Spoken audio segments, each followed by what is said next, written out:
Hi, everybody. Captain Lou here with another Extravagant Few Minutes live here on the Captain Lou Extravaganza Facebook page and, of course, 12-Ounce Sports and our YouTube channel on 12-Ounce Sports, where we invite you to subscribe to the channel to get all of our great content that we have, all of our shows that are archived as well as live. That's on our YouTube channel, which is 12-Ounce Sports. Happy Sunday, everybody, May the 18th, 2025. Well, we've got the Western Conference Final all set in the NHL last night in a very emotional game in Dallas. Mark Scheifele, whose father passed away earlier in the day, got the Winnipeg Jets off to a 1-0 lead in Game 6. But the Dallas Stars, Thomas Harley, scored 133 into overtime last night, and the Stars were able to beat the Winnipeg Jets 2-1. And they advance to the Western Conference Final to take on the Edmonton Oilers, as they will start a best-of-7 again for the second straight year. Third straight trip to the Stanley Cup Conference Finals for the Dallas Stars. As I mentioned, they'll take on Edmonton to begin that on Tuesday. Also, in the Eastern Conference, it is Game 7 tonight. What we all love about sports in the playoffs, Game 7. We've got a couple of them today.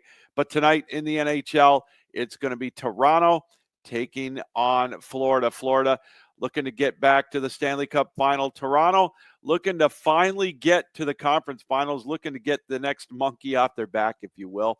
They were down 3-1, I beg your pardon, 3-2 after kind of laying an egg in Game 5. And on Game 6 on Friday night, they showed up with a 2-0 shutout win. So this is going to be a dandy here tonight. Game 7 in Toronto.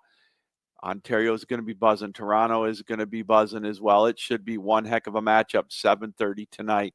Toronto and Florida. Winner will take on Carolina in the Eastern Conference Finals.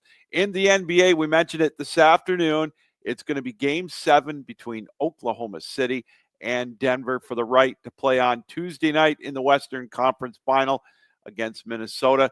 Here's another opportunity again for Denver to get back, and Oklahoma City to try to live up to the billing as the top team in the league. So that ought to be a good one this afternoon. It's going to be Oklahoma City and Denver. And the Eastern Conference Final was decided this weekend, as it was the New York Knicks winning on Friday night over the Boston Celtics. So their last game was Friday night. The Eastern Conference Final doesn't start until Wednesday against the Indiana Pacers. You know, I listen to I just don't get why they have to wait 5 days to start the Eastern Conference Final. It just makes absolutely no sense why they couldn't start on Monday or push the Western Conference Final to Wednesday and have the Eastern Conference start on Tuesday.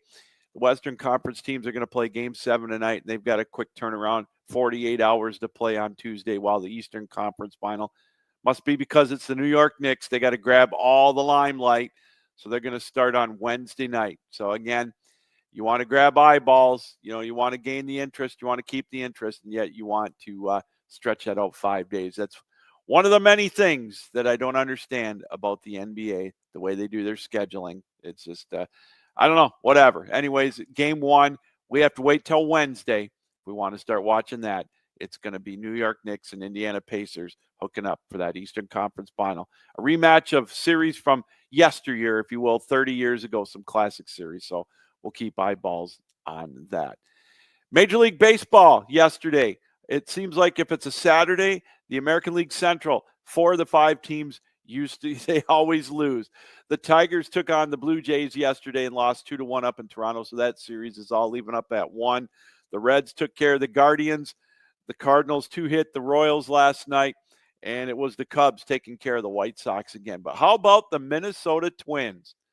13th straight win. They took care of the Brewers last night, 7-0. So in the American League Central now, it is the Tigers still on top with the best record in all of Major League Baseball, but their lead is now 4 games over the Twins, who are 26-20, 4 games back of the Tigers, who are at 30-16. Then you've got the Cleveland Guardians at 25-20, 4.5 games back. In the American League East, the Yankees still on top. They've got a 4-game lead over the Red Sox and the Blue Jays, and a 5-game lead over Tampa. In the West, the Seattle Mariners at 25-19. They've got a 1.5 game lead on the Rangers, and the Astros are now 2.5 back rather. In the National League East, with the win yesterday for the Mets over the Yankees, they now are up 1.5 games still on the Phillies at 29-17. The Phillies are at 27-18. As I mentioned, 1.5 games back. The Cubs, with the win, they stay 1 game ahead of the St. Louis Cardinals and 4.5 over the Reds, as they're at 27-19. And in the National League West, the Dodgers, with a game lead over the Padres, both teams with 2-game losing streaks. They're 1 game up on them. The Giants are only 2 games back at 27-19. All right, we're going to take a break. When we come back, we'll take a look at this date in sports history and celebrate some birthdays right here on An Extravagant Few Minutes.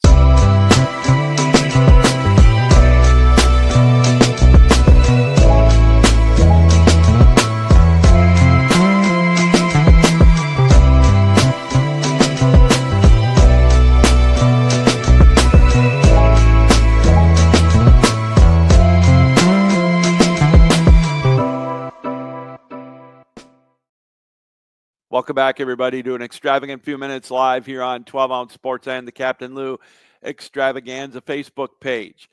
All right, let's take a look at Extravagant. Let's try that again. How about let's take an elaborate.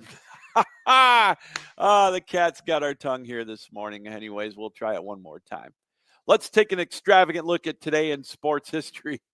As 2008, the Pittsburgh Penguins defeated the Philadelphia Flyers 4-1 in the Eastern Conference Final of the Stanley Cup playoffs, only to lose to the Detroit Red Wings 4-2. In 2001, 101-year-old Harold Stilson became the oldest person to record a hole-in-one ever, with a hole-in-one on the 16th hole, a 100-yard hole. In 1990, Edmonton's Yari Curry set a then record with 5 points in a Stanley Cup game, 3 goals and 2 assists in a 7-2 win over Boston. In 1968, Al Kaline hit his 307th home run for his career. That broke the all-time Tigers team record held by Hank Greenberg.